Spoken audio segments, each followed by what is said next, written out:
Hello, everyone. Welcome back to our channel. In today's short tutorial, I'll guide you on how to delete all your pokes on Facebook. Be sure to stick around until the end.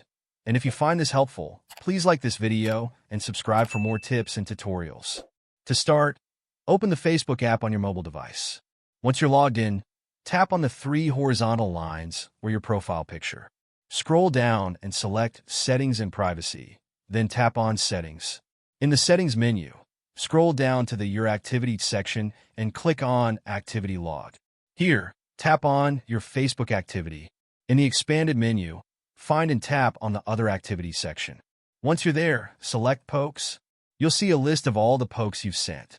To remove a poke, just click on the three dots next to the name and choose Delete from the pop-up menu.